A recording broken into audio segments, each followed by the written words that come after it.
সুপ্রিয় দর্শক, স্বাগত জানাচ্ছি রূপসী বাংলা টেলিভিশন স্টুডিওতে। আজকে আমাদের আলোচ্য বিষয় সমসাময়িক বিষয় এবং চলমান ঘটনা। আজকে আমাদের স্টুডিওতে এসেছেন জনাব হারুন ইবনে শাহাদাত। তিনি সিনিয়র সাংবাদিক এবং একটি জাতীয় দৈনিকের বার্তা সম্পাদক। জনাব হারুন ইবনে শাহাদাত, আপনাকে স্বাগত জানাচ্ছি রূপসী বাংলা স্টুডিওতে। আপনাকে এবং রূপসী বাংলা টেলিভিশনের সম্মানিত দর্শকদের আন্তরিক ধন্যবাদ। স্বাভাবিক কারণে আমরা শুরু করব জগন্নাথ বিশ্ববিদ্যালয় কেন্দ্রিক যে আন্দোলন চলছে সেই বিষয়টি নিয়ে। মূলত তারা তিনটি দাবি নিয়ে আন্দোলন শুরু করেছিল। গতকাল রাতে আরো একটি বিষয় তাদের সাথে যোগ হয়েছে, সেটা হলো যে আইন শৃঙ্খলা বাহিনী তাদের প্রতি অত্যাচার এবং নির্যাতন করেছে, টিয়ারশেল নিক্ষেপ করেছে। আসলে যে জগন্নাথ বিশ্ববিদ্যালয়ে যে দাবিগুলো উত্থাপন করেছে, স্বাভাবিক কারণে যৌক্তিক কারণে তারা বলছেন যে যৌক্তিক কারণে তারা আন্দোলন করছেন। আপনার দৃষ্টিকোণটা কি? আমি প্রথমেই আপনাকে ধন্যবাদ জানাচ্ছি এবং আপনার সেই স্মৃতি বিজড়িত এবং আপনার যে প্রতিষ্ঠানের একজন গর্বিত কৃতি ছাত্র সেই জগন্নাথ বিশ্ববিদ্যালয়ে স্বাভাবিকভাবেই এর সাথে আপনার প্রাণের একটা সম্পর্ক আছে।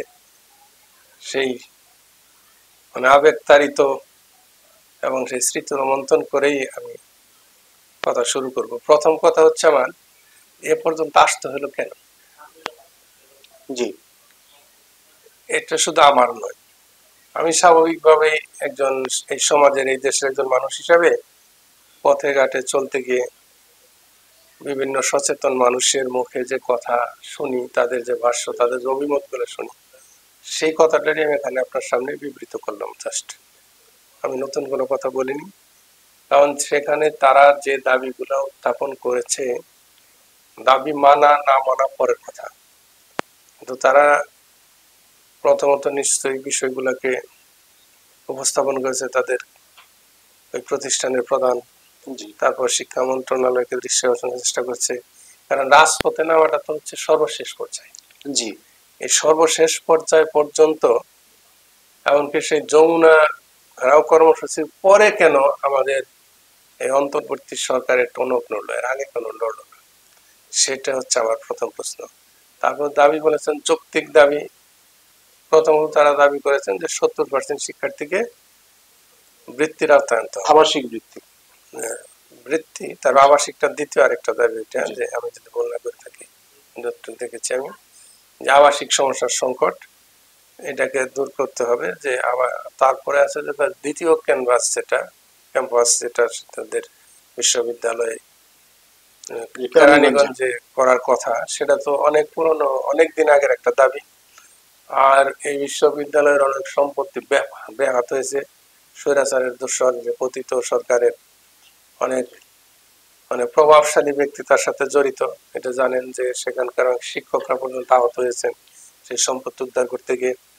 এই যে বিষয়গুলা, সব কটা বিষয়ই আমি মনে করি তাদের দাবি ছিল একনেকের যে পরবর্তী মিটিং, সেটাতে যেন তারা এই দাবিটা উত্থাপন করে, এটা যেন পাশ হয়ে যায় বিয়ের পরে।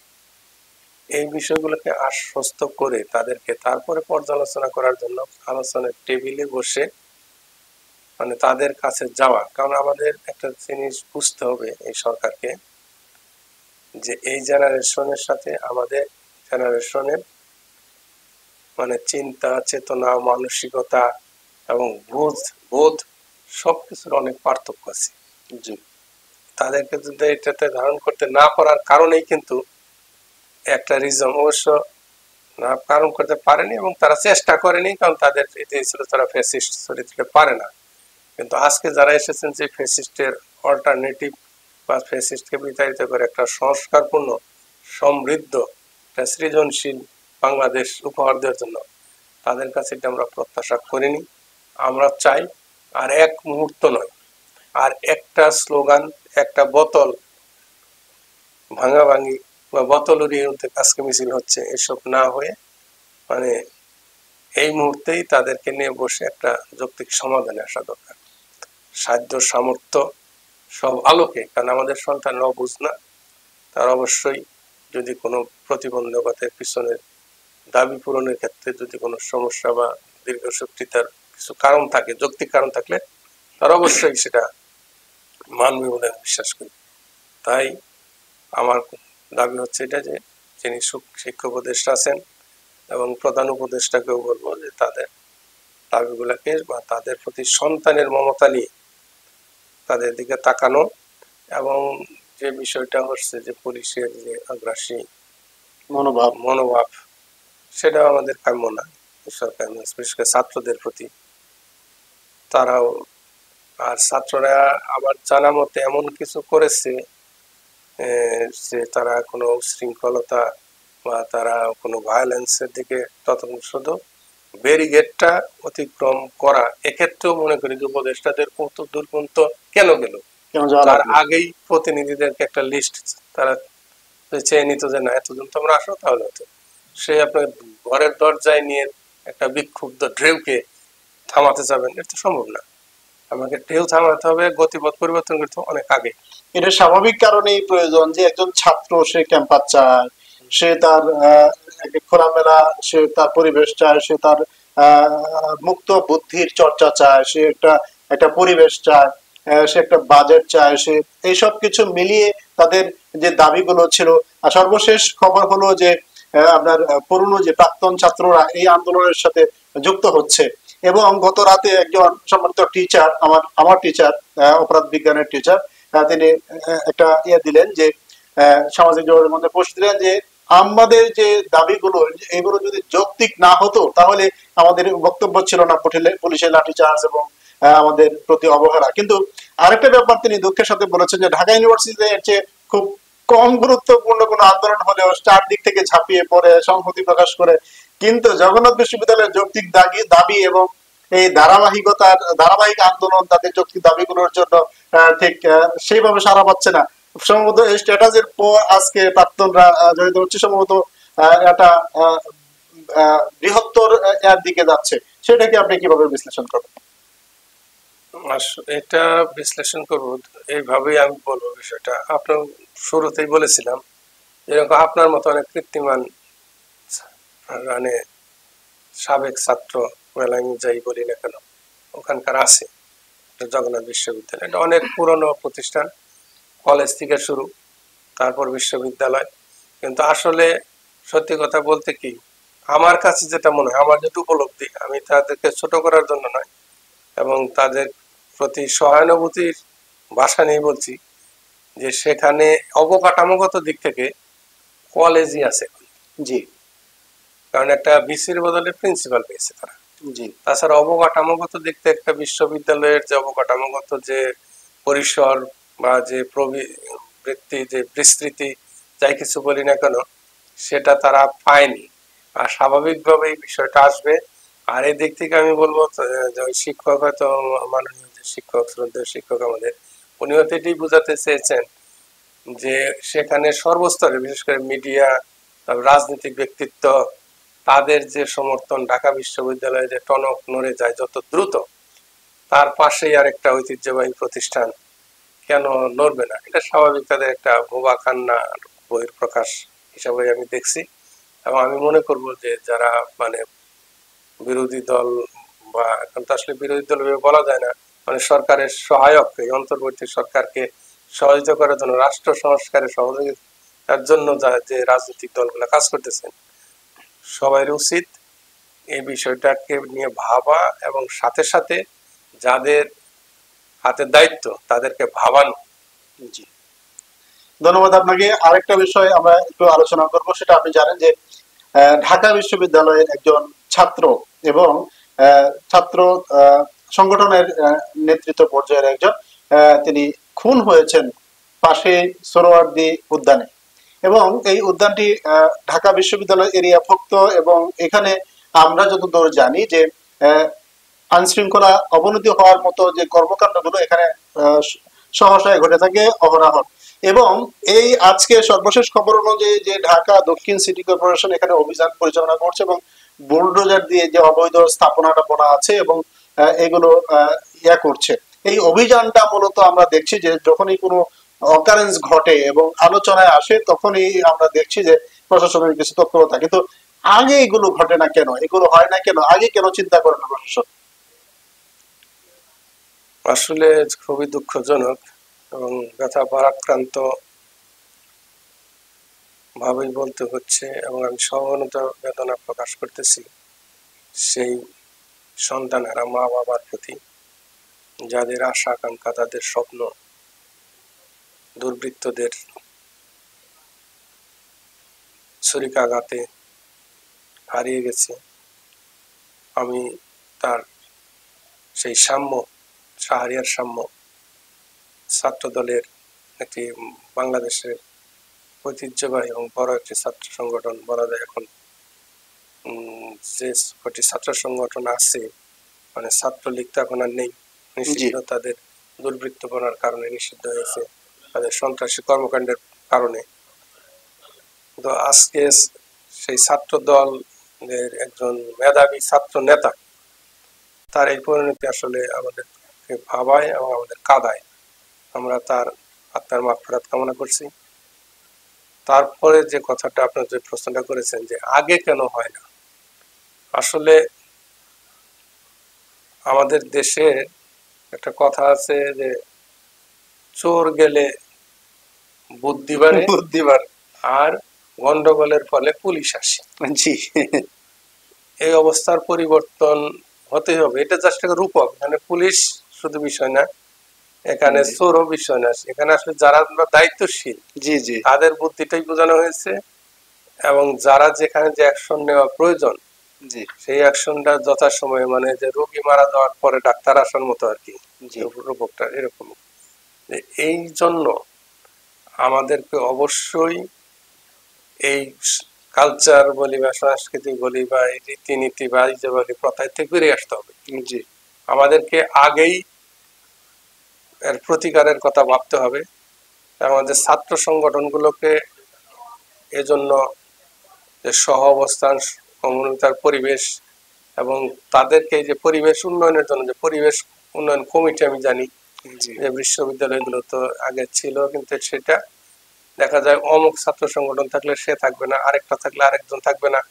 এই যে একটা অসহিষ্ণুতা, সে কারণেও অনেক কিছু আমাদের হয়ে ওঠে না। সেই ব্যাঙের খাঁচায় ভরার মতো, যে ব্যাঙ একটা খাঁচায় রাখলেন, পরে দেখা যায় যে আরেকটা যখন রাখতে যাবেন ওটা গিয়ে দেখবেন নাই। মানে এসব মানে অসহিষ্ণুতার যে চর্চা, আমরা জানি যে ছাত্র রাজনীতি হচ্ছে একটা কো কারিকুলাম অ্যাক্টিভিটিস, মানে শিক্ষা সহায়ক কার্যক্রম। মানে সেখান থেকে তারা গণতান্ত্রিক মানসিকতাটা শিখে রাষ্ট্রে সেটার প্রতিফলন ঘটাবে।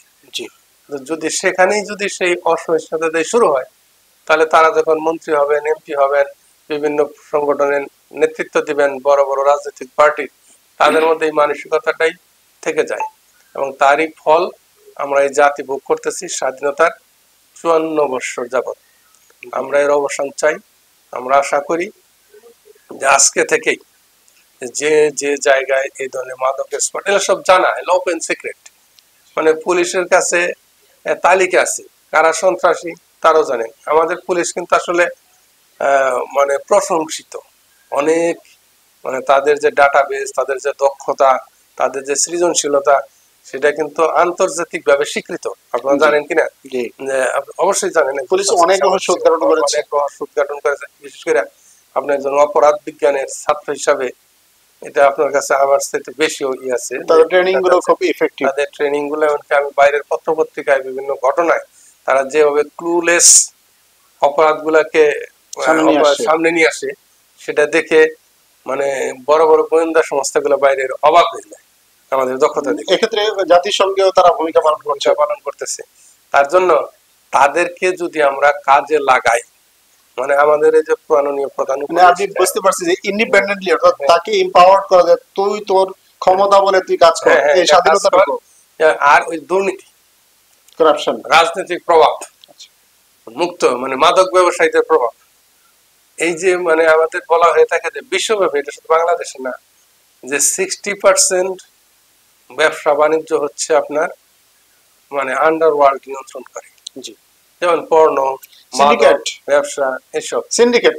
সিন্ডিকেট মানে আন্ডারওয়ার্ল্ড বলতে বোঝাচ্ছে যে যে ব্যবসাগুলা সিন্ডিকেট তো অনেকটা হয় আপনার প্রকাশ্যেও বা মানে যেটা বৈধ ব্যবসা করা যায়, কিন্তু এটা অবৈধ ব্যবসাগুলা, এটা হলো 60%, মানে যে পর্নোগ্রাফি থেকে নিয়ে যেগুলা আর কি, যে সমস্ত কাজগুলা অবৈধ কাজ, অবৈধ কাজ, অবৈধ মাদক, অসামাজিক কাজ, অসামাজিক কাজ, যেটা কোনো সমাজেই গ্রহণযোগ্য না, দেখা যাচ্ছে হচ্ছে।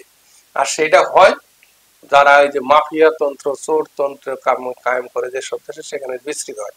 আর আমরা মাত্র 8 মাস মনে হয় হয়েছে এখন, 9 মাস এর মতো এই পর্যন্ত হয়েছে। এইখানে যদি আপনি একটু এইভাবে বলা যায় যে কর্তৃপক্ষের অবহেলার যে জায়গাটুকু, যে আমি অপরাধ বিজ্ঞানের ফার্স্ট পার্টে যখন পড়তেছিলাম তখন এটা আলোচনা ছিল যে একটা জায়গায় আসলো কর্তৃপক্ষের কাছে, যে অপরাধ বিজ্ঞানীর কাছে, যে এই জায়গাটা আমাদের অপরাধ বেশি হচ্ছে, এটাকে দূর করা যায় কেমনে।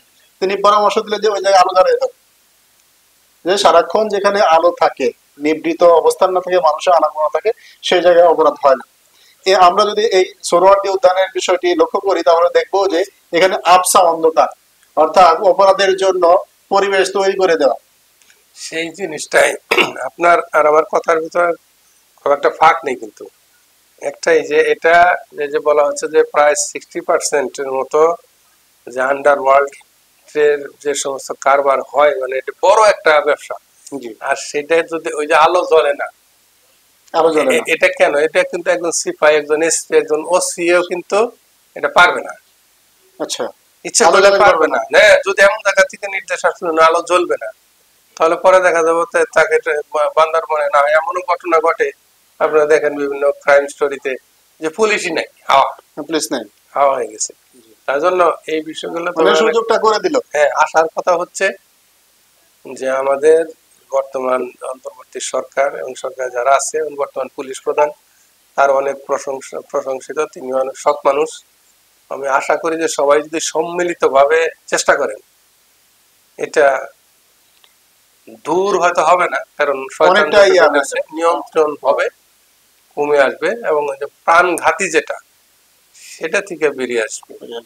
এখানে একটা মজার বিষয় আমি একটু শেয়ার করতে চাই। আমি আমাদের যে হাতির ঝিলটাকে আমরা বাংলার ডাল লেক বলি, মজার বিষয়টা হচ্ছে এই সময়টাতে গত বছর আমি কাশ্মীরে ছিলাম, এবং ডাল লেকের আশপাশের যে পরিবেশটা দেখে আসলাম, ট্যুরিজমের জন্য যে তাদের যে প্রচেষ্টাগুলো, এখানে আমি যদি এখনো সন্ধ্যার পরে আপনার হাতির ঝিলে গেলে গা ছমছম করে, কিন্তু ওইখানকার ডাল লেকে 24 ঘন্টা এত লাইটিং, এত কিছু, যে আপনি 24 ঘন্টা নির্দ্বিধায় নিঃসংকোচে আপনি ঘুরে ফিরে বেড়াতে পারবেন, এবং যাবতীয় কিছু অর্থাৎ খাওয়া দাওয়া থেকে শুরু করে সমস্ত ব্যবস্থা রয়েছে।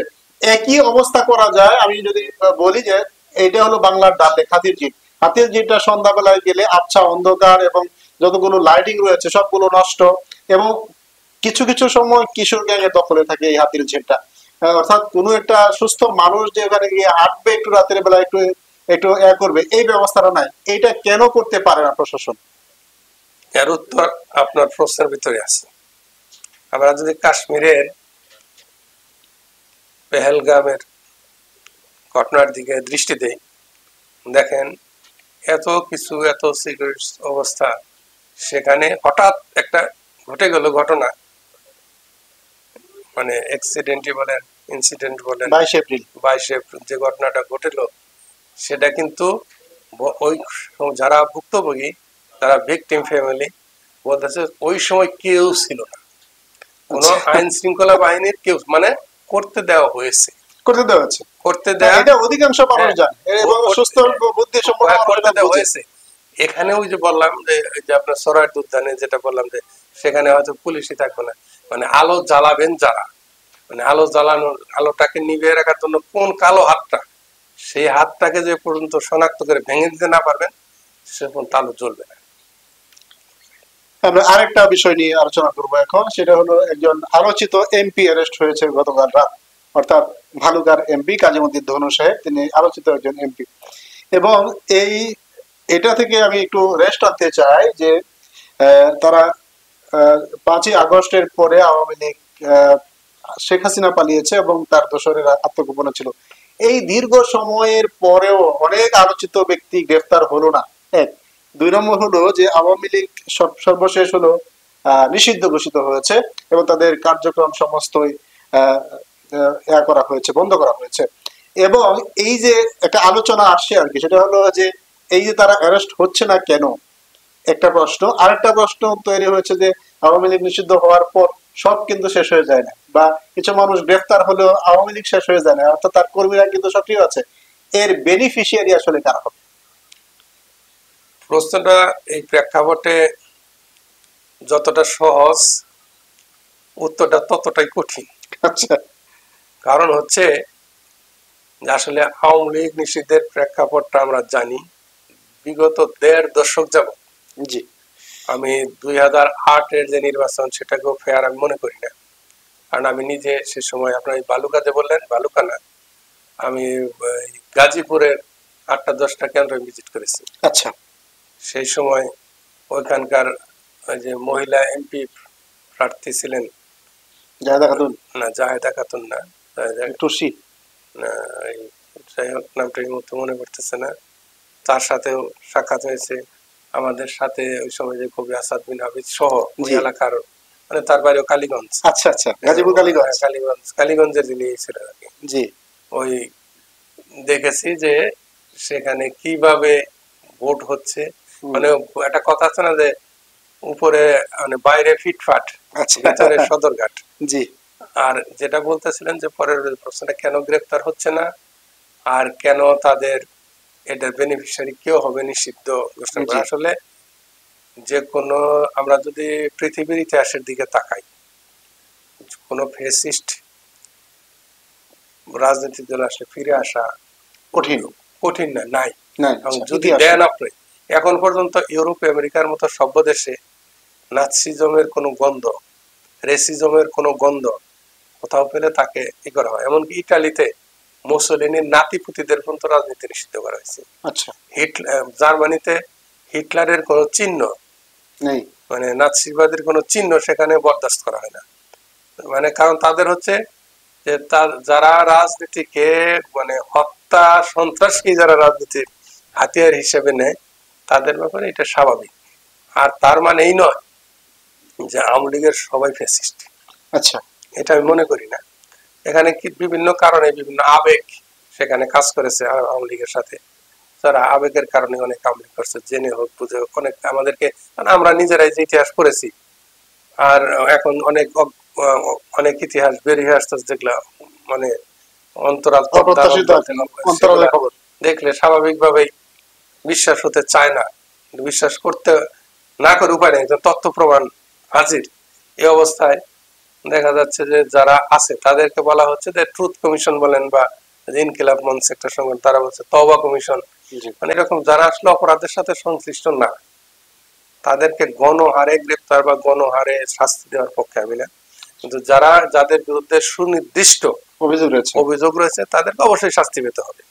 না হলে একটা মানে একটু তারা যেন এমন না হয় আবার দেখা যাচ্ছে অর্থের বিনিময়ে, টাকার বিনিময়ে, সম্পর্কের বিনিময়ে, আত্মীয়তার কারণে সারা হয়ে যাচ্ছে বড় বড় রাঘবলরা, আর এদিক থেকে মানে ছোট ছোট চুনুকুটি যাদের কোনো অপরাধ ওই মাত্রা নেই বললেই চলে, সমর্থন করা ছাড়া তারা বড় বড় শাস্তি পাচ্ছে।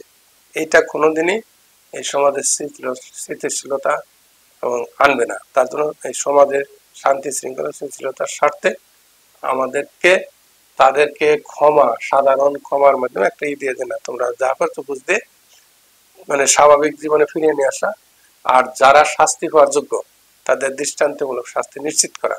আর বেনিফিশিয়ারি যারা হবে স্বাভাবিকভাবেই মানে বড় দল হিসাবে এখন যেটা বলা যায় যে অধিকাংশই হয়তো বিএনপির কাছাকাছি বা বিএনপির দিকে আসার চেষ্টা করবেন, তাদের সাথে একটু অনেকটা। আর যে দলগুলো আছে এর ভিতরে মনে করেন যে জামাত ইসলামী, এটা তো হচ্ছে মানে ইসলামী আদর্শের ভিত্তিতে, আর এখনো সেইভাবে যারা রাজনীতি করে স্বাভাবিকভাবেই ইসলামটাকে ওইভাবে বোঝে না। মানে ওরা মনে মানে যে রাজনীতিক ইসলামটা কিভাবে করতে হয় এইটা মানে না বোঝার কারণেও বা অনেক কঠিন মনে করে, এখানে এই করতে হবে সেই করতে হবে, আর ওখানে নাম লেখালেই হয়ে যায়, কিছু লাগে না। মানে তার জন্য ওই দিকে ঝোঁকার পরিমাণটা বেশি হবে, মানে এই দুই দলের দিকেই। মানে এটা শেষ পয়েন্ট হলো যে আমাদের neighbouring country Pakistan and Bharat, তারা মূলত সিজ ফায়ার চলছে, অর্থাৎ যুদ্ধ বিরতি চলছে, কিন্তু তাদের মধ্যে বাঘ যুদ্ধটা শেষ হচ্ছে না। আসলে আসলে যদি বাঘ যুদ্ধ বলেন আর সিজ ফায়ার বলেন, আমি সিজ ফায়ার আসলে তাদের কোন 47-এর পর থেকে কোনদিন সিজ ফায়ার নাই। আচ্ছা যদি বাক যুদ্ধটাকে যুদ্ধ বলেন দেয় বা স্নায়ু যুদ্ধটাকে যদি যুদ্ধ বলেন, কোল্ড ওয়ারকে যদি যুদ্ধ বলেন আপনারা, তাহলে 47-এর পর থেকে ভারত পাকিস্তানের মধ্যে কোনো দিনই মানে বাইরে সিজফায়ার, ভিতরে যুদ্ধ তাদের চলছে। এবং সেটা কতদিন চলবে সেটা বলা মুশকিল, কারণ আপনারা জানেন যে ভারত মানে বিভাগের পর এই যে থেকে নিয়ে আপনার হায়দ্রাবাদ থেকে নিয়ে যে 7 সিস্টার্স এর মানে 400-500-র উপরের কিছু রাজ্য ছিল যারা আসলে মানে ইংরেজ সরকারকে শুধুমাত্র কর দিয়ে স্বাধীনতা ভোগ করতো এরকম, সেগুলা সব স্বাধীন ছিল তারা। আচ্ছা কিন্তু সবগুলোকে এই আস্তে আস্তে আস্তে আস্তে সর্বশেষ সিকিম, এমনকি বলা হয়ে থাকে এই যে আমাদের এই বাংলাদেশের যে অমুসৃত বা আড়ালের যে ইতিহাস, সেটা এই যে মানে 70-এর ইলেকশনের পরে কেন শেখ মুজিবুর রহমানের নেতৃত্বে আওয়ামী লীগকে সরকার গঠন করার অনুমতি দেয়, সেটা যে শোনা যায় যে তারা যে সংবিধানটা কি করবে, কারণ মেজরিটি তো যদি সংসদ থেকে বলে যে আমরা যুক্ত হয়ে গেলাম তাহলে ফেরানোর তো উপায় নাই, পুরা পশ্চিম উত্তর মিলেই হয়ে যেত। এটা দেখতে চাচ্ছে এই আতঙ্ক থেকেই নাকি এই এত দূর পর্যন্ত গড়িয়েছে ইতিহাস, বুঝছেন? তার জন্য এটা একটা গবেষণার বিষয়, এটা নিয়ে আরো মানে এটা আমি সিদ্ধান্ত বললাম না, এটা গবেষণার পরে মানে হলো যে এই বাক যুদ্ধ শেষ হবে না, কোনো বাক যুদ্ধ না, বলবো যুদ্ধ। যুদ্ধের তো বিভিন্ন পর্যায়ে আছে, শুধু অস্ত্র দিয়ে যুদ্ধ হয় না। আর এখন অস্ত্রের যুদ্ধটা এটা আসলে বড় যুদ্ধ না, যেমন চীন ভারত আমেরিকার যুদ্ধ চলছে, এটা কিন্তু যুদ্ধ বলছে, বাণিজ্য যুদ্ধ। সেরকম আমাদের ভিতর যে স্নায়ু যুদ্ধটা, যে আঞ্চলিক যে মানে এটা বলা যায় আসলে মূলত আমি কিভাবে বলবো, মানে এখন যারা ভারতের ক্ষমতা আছে এরা হলো রেসিস্ট, বর্ণবাদী, ব্রাহ্মণ্যবাদ যাকে বলা হয়, মানে তাদের কারণে আবার মানে যে দেশ যে বিভাগের সময় এদের কারণে কিন্তু যে এত পুরা একটা দেশ ছিল, তাই না? আমাদের এমনকি 500 বছরের উপরে মুসলমানরা শাসন করছেন, আর প্রত্যেকটা সময় দেখা গেছে যে মানে মুসলমান শাসনের পরে কোন যুদ্ধ কিন্তু ব্রাহ্মণ্যবাদী শক্তি বিজয় হয় নাই। একমাত্র ওই যে আপনার 1757 সালে ইংরেজদের সহযোগিতায়, মানে ইংরেজদেরকে দিচ্ছে, তারা বিজয় বলা যায় না। আর 71 সালে আমরা মানে ভাতৃঘাতী বলেন আর এটা অন্তর্ঘাতী বলেন, যুদ্ধে তারা সহায়তা করে, এখানে তারা বিজয়ী হয়েছে, মানে তারা দাবিও করে এটা, তার জন্য এটা বলতে লজ্জা নেই আমাদের, আমরা বলি সহজে। এই জন্যই তাদের কাছে আমাদের বন্ধুত্বের ঋণটা কিছুটা হলেও তাদের ব্যাপার বলতে একটু লাগে যে না এই করছে যেহেতু স্বাধীনতা, কিন্তু মানে গভীরের এটা হচ্ছে যে তারপরেও তারা আমাদেরকে কিন্তু ওইভাবে গ্রহণ করেনি আমরা যেভাবে গ্রহণ করেছি। আমাদের সাথে ওই যে গত কয়েক বছরের ইতিহাস যদি দেখেন, 1.5 দশকে, তারা একটা দলের সাথে শুধু সম্পর্ক আছে, দেশের সাথে না, অবশ্য জনগণের সাথে না, দেশের সাথে না। অবশ্য পরবর্তীতে সর্বশেষ আমাদের প্রধান উপদেষ্টার সাথে সাক্ষাতে প্রাইম মিনিস্টার মোদী বলছেন যে হ্যাঁ আমরা আসলে কোন দলের সাথে না, এখন দেশের সাথে, জনগণের সাথে, বাংলাদেশের জনগণের সাথে সম্পর্ক উন্নয়ন চাই থাইল্যান্ডে। এটা একটা শুভ লক্ষণ যদি এইটা যদি তার মনের কথা হয়, আমরা বোঝাই নিচ্ছি তার মনের কথা, এবং সেভাবে চাই যে এই তাদের সাথেও মানে আমরা প্রতিবেশী দেশগুলোর সাথে শান্তি থাকাটা আঞ্চলিক না শুধু বিশ্ব শান্তি ও নিরাপত্তার জন্য খুব জরুরি। তাই আমরা কামনা করি যে ভারত, পাকিস্তান, এমনকি যে বাংলাদেশ এবং সমস্ত যার যার ন্যায্য অধিকার নিয়ে সমমর্যাদার ভিত্তিতে সবাই মাথা উঁচু করে বেঁচে থাকুক। ধন্যবাদ আপনাকে। আমরাও চাই যে মিস্টার মোদী যে কথাটা বলেছেন প্রধান উপদেষ্টা ডক্টর ইউনূসের সাথে, সেই কথাটা মনের কথা হোক, বাংলাদেশের জনগণের সাথে ভারতের জনগণের একটা সম্পর্ক তৈরি হোক, এরা আন্তরিকতার সম্পর্ক, প্রতিবেশীর সম্পর্ক এবং মানবিকতার সম্পর্ক। আপনাকে কৃতজ্ঞতা জানাচ্ছি রূপসী বাংলা টেলিভিশনে আসার জন্য। আপনাকেও ধন্যবাদ, রূপসী বাংলা টেলিভিশন কর্তৃপক্ষ এবং সম্মানিত দর্শক যারা এতক্ষণ ধৈর্য ধরে আমাদের এই অনুষ্ঠান শুনলেন, তাদেরকে আমার আন্তরিক ধন্যবাদ। সুপ্রিয় দর্শক, এখানেই শেষ করছি রূপসী বাংলা টেলিভিশনের আলোচনা। দেখতে থাকুন রূপসী বাংলা টেলিভিশন। আল্লাহ হাফেজ।